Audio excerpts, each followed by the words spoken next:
What's going on, everyone? Jeremy here from The Quartering. I hope you're having a wonderful day. I might have 3 videos for you today, a lot of news, including a few topics that I wanted to hit yesterday, but just didn't have time to. But I want to start with another day, another expose. This time it's Polygon doing their best Jason Schreier impression, talking about how Epic Games and Fortnite's success led to insane crunch. Now, this story basically reads like every other story you've ever read about crunch in the development industry. And I've been on record as saying that while I feel bad for these developers, this article continues to paint more light on what I've said, and I've said again, that people get into these positions knowing full well what they're signing up for, and it's still too much for them. And that's not a slight on anybody who gets burnt out on crunch. If you're working 100-hour work week after 100-hour work week after 100-hour work week, almost no amount of money is going to make that sustainable for most people. There's way more regular folks out there than there are people built like somebody like Elon Musk or whatever, who's going to be sleeping on the floor of his factory. All right, so there's no shame in getting burnt out. But make no mistake about it, I have always said that people that choose to do this are probably making a ton of money, and this article proves it. So let's go into a little bit of what Colin Campbell of Polygon had to say about Fortnite. Admittedly, there weren't as really that many bombshells in here. I had hoped for some more interesting news. This is a very long article that essentially says workers had to work a lot of hours. But there are some interesting things in here that I want to go through with you and get your opinions down in the comment section down below. And by the way, I always appreciate if you do, remembering to like the video. It definitely helps new people find the channel, and I greatly appreciate it. So, in a dozen interviews conducted with Polygon over several months, current and former employees say they regularly worked in excess of 70-hour work weeks, with some reporting 100-hour work weeks. Contract staff in Epic's quality assurance and customer service departments spoke of stressful and hostile work environment in which working overtime while officially voluntary was expected to service the company. Although contract staff were paid overtime, and again, okay, that is relevant, developers report a culture of fear in which they were expected to pull long hours as part of their job. Some reported suffering health issues after working consecutive months of 70-hour work weeks. Crunch is a name given to working intense overtime, sometimes for stretches that last weeks or months. In the game industry specifically, it was generally associated with the period leading up to a game's launch. But in an age of early access releases, post-launch updates, DLC, and games as a service, crunch can be a consistent problem. And I think this is a good thing to point out, that essentially, now that we've gone to games as a service or, consistent, microtransactions, DLC, I would assume that the crunch does rarely end.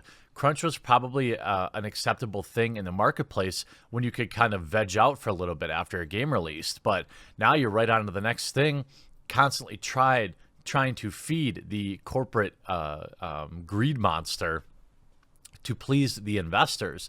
And I think we are really reaching ahead here. What I think the long tail of articles like this will be is it will encourage more people to choose a different career path. I think. Although, who knows? I think a lot of people that work at these companies are really young.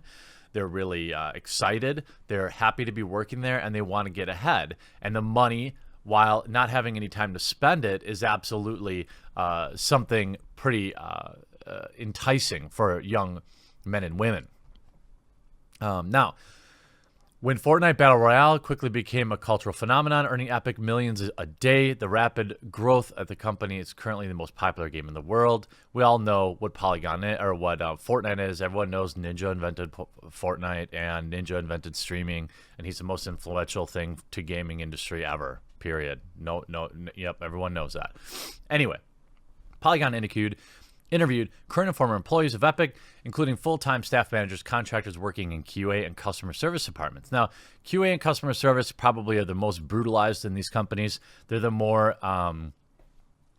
most replaceable in the company's eyes. They're the ones that are often being laid off. They all requested that their identities be protected for fear of retribution. Quote, I work an average of 70 hours a week. One employee said, there's probably at least 50 or 100 other people working those hours. I know people who pull 100-hour work weeks. The company gives us unlimited time off, but it's almost impossible to take any off. If I do take time off, the workload falls on other people, and no one wants to be that person. The biggest problem is we're patching all the time. The executives are focused on keeping Fortnite popular as long as possible, especially with all the new competition that's coming in. And of course, Epic did respond saying, people are working very hard on Fortnite and Epic efforts, said a spokesman in the email interview. Extreme situations such as 100-hour work weeks are incredibly rare. And in those instances, we seek to immediately remedy and avoid reoccurrence. I doubt it.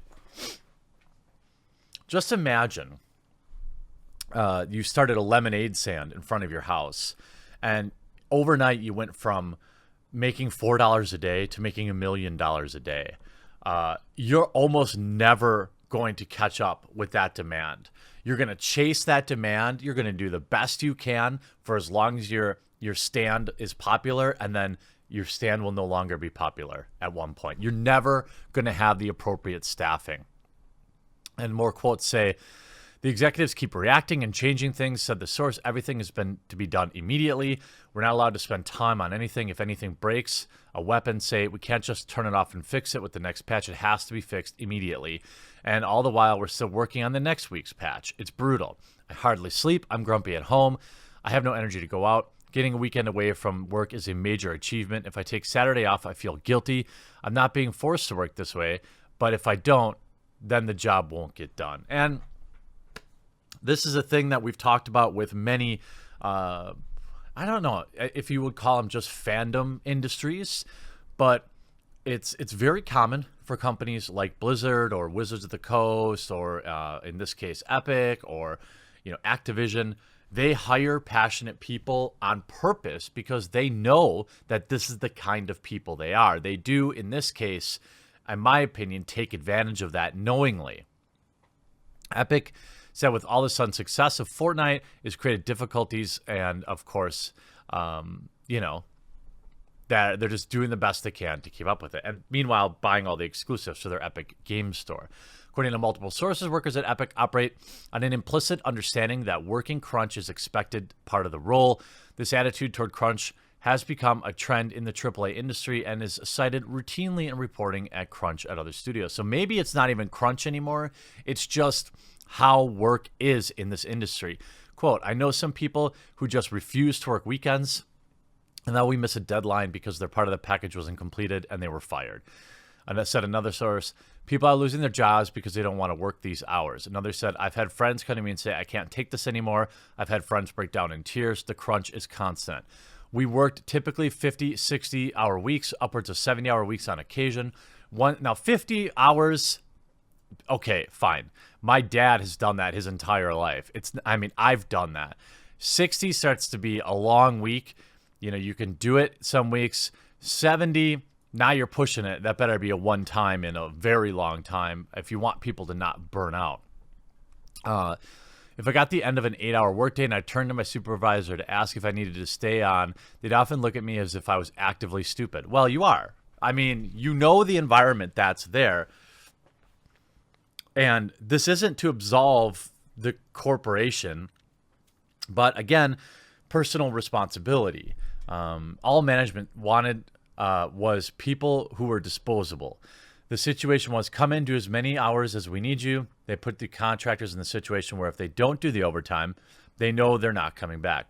One senior guy would say, we just get bodies. That's what the contractors were called, bodies. And when we're done with them, we can just dispose of them. They can be replaced with fresh people who don't have a toxic nature of being disgruntled. Now, this also goes on to highlight some of what I've talked about before. And some people have given me some pushback, and perhaps I've been too absolute about my statement. But I do believe that there is a huge, the biggest factor affecting developers and people in the game industry's treatment is not that they need to unionize, because that would be a disaster for them. I promise you this. It's that there are too many of them available. If they weren't so easily disposable, their skill, not them as people, their particular skill, if there weren't 10 people waiting in line to get their job, you might be able to make the case that companies wouldn't turn and burn them. Now, maybe it wouldn't change anything, but it's my opinion that ultra heavy recruiting and basically video game programming colleges were so popular in the early 2000s. We now have a gigantic surplus of people that have been sold the dream of working in this industry. And to be honest, the money sounds like it's still pretty good, but everything that comes with it seems like it's just not worth it.